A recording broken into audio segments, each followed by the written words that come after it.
घर में घुसकर मारेंगे, ये भारतीय फिल्मों का मशहूर डायलॉग है। भारतीय ये डायलॉग पाकिस्तान के लिए इस्तेमाल करते आए हैं, लेकिन हकीकत में ऐसा कुछ कभी भी नहीं हुआ। जब भी पाकिस्तान में घुसने की कोशिश की, मार ही खाई है। सिर्फ पाकिस्तान ही नहीं, चीन, नेपाल, श्रीलंका, म्यांमार के फौजियों से भी दुर्गत बनवाई है। अभी ताजा सूरत हाल देख लीजिए। चीन और भारत में सरहदी तनाज़ा जंगी माहौल में बदलता नजर आ रहा है। भारतीय फौज ने चीनी बॉर्डर की खिलाफ वर्जी की तो चीनी फौज ने भरपूर जवाब दिया और भारतीय फौज का भारी जानी नुकसान हुआ। भारत के अपने ही मीडिया के मुताबिक 20 भारतीय फौजी मारे गए। इतने बड़े नुकसान के बावजूद भारतीय हुकूमत मीडिया को सांप सूंघ गया। हर तरफ खामोशी ही खामोशी है। मुजाल नहीं जंग या सर्जिकल स्ट्राइक का नाम लें, अजब अंदाज में दहाड़ने वाला मोदी इस वक्त खौफ में मुब्तला है।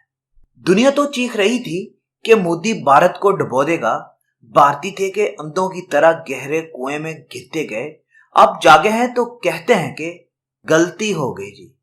जहां मोदी की खारजा पॉलिसी पर सवाल उठाए जा रहे हैं, तो भारत की अंदरूनी हालत भी काबिले रहम है।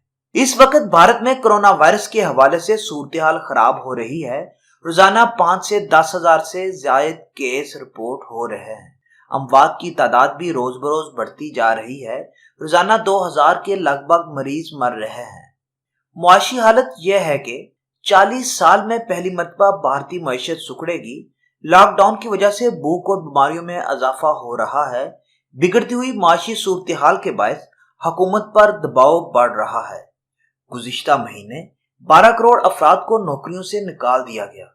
इसके अलावा भारतीय कंपनियों की कारकर्दगी गुज़िश्ता 10 साल के मुकाबले में बदतरीन हो गई है। माशी नुकसान के साथ दीगर बीमारियों में भी इजाफा हो रहा है।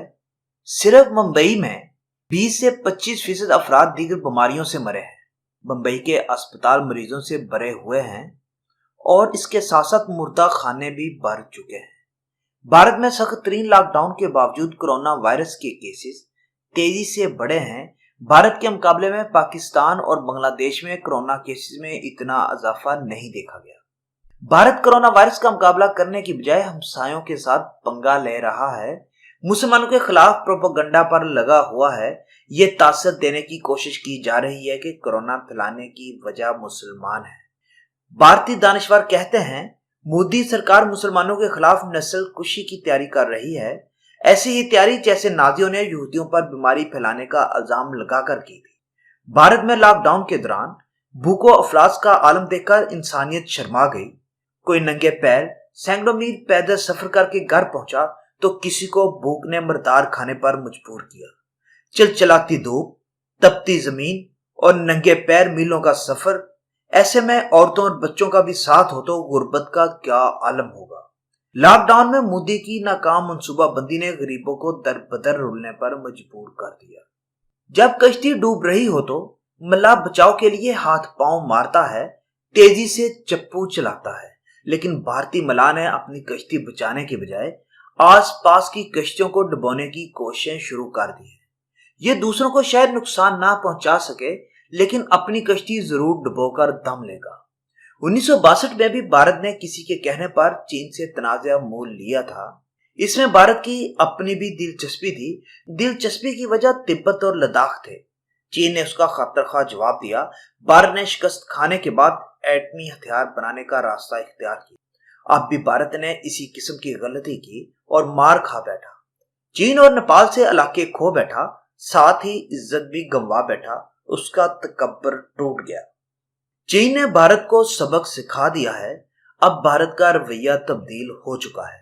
फौजी मरने पर अभी तक कोई बयान नहीं आया। यही मामला पाकिस्तान या नेपाल ने किया होता तो अब तक भारतीय हुकूमत, मीडिया ने आसमान को सर पर उठाया होना था। हमने भी पुलवामा में उनको सबक सिखाया था। भारत एक बिल्ली है।